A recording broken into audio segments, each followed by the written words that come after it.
অথর্ব এবং জলকানা বিসি সে তার বিসি থাকার সমস্ত কথা হারিয়েছে।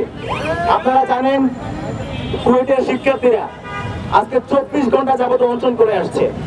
সেখানকার একজন শিক্ষার্থী স্ট্রোক পর্যন্ত করেছে, বাকিদের অবস্থাও নাজেহাল। কিন্তু অত্যন্ত দুঃখজনক হলেও সত্য, ওই কুয়েটের পাষাণ বিসি তার আসলে মন গলে নাই।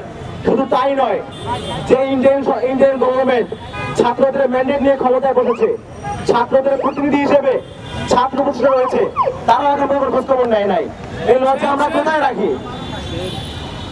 আমরা শুনতে পেয়েছি কুয়েটের যে বিসি তার নাকি অনেক হ্যাডম, তার নাকি অনেক ক্ষমতা, এবং সেই ক্ষমতা নাকি এতটাই বেশি তাদের হাত নাকি একদম লন্ডন পর্যন্ত লম্বা।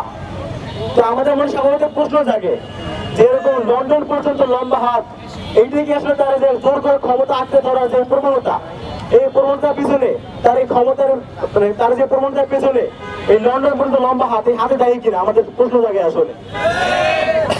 আমরা নতুন বাংলাদেশে কোন ধরনের রাজনৈতিক মততে রাজনৈতিক ক্ষমতা ব্যবহার করে শিক্ষার্থীদের উপরে স্বৈরাচারের মতো চেপে বসার যে প্রবণতা, এই প্রবণতা আমরা কোনোদিন বরদাস্ত করবো না। আজকে কুয়েটের ভাইয়েরা অনশন করছে, আমরা ঢাকা বিশ্ববিদ্যালয় থেকে তাদের প্রতি সম্মতি জানাচ্ছি এবং এখান থেকে স্পষ্ট করে বলে দিতে চাই, যদি কুয়েটের ভাইয়েরা অবিলম্বে মেনে নেওয়া না হয়, যদি অবিলম্বে কুয়েটের দালাল বিসি মাসুদকে অব্যাহতি না দেওয়া হয়, তাহলে এই আন্দোলনের আগুন দাবানলের মতো পুরো বাংলাদেশে ছড়িয়ে পড়বে। আজকে রাবি জমিতে বিক্ষোভ হচ্ছে, কালকে দেখা যাবে দেশের প্রত্যেকটা বিশ্ববিদ্যালয়ে, প্রত্যেকটা কলেজে, প্রত্যেকটা প্রতিষ্ঠানে মানববন্ধন হবে, বিক্ষোভ হবে। আরেকটা বিষয় আমি বলতে চাই যে আমরা আজকে যে শাহবাগ ব্লক করেছিলাম 5 মিনিটের জন্য, আমরা আসলে কখনোই জনদুর্ভোগ চাই না।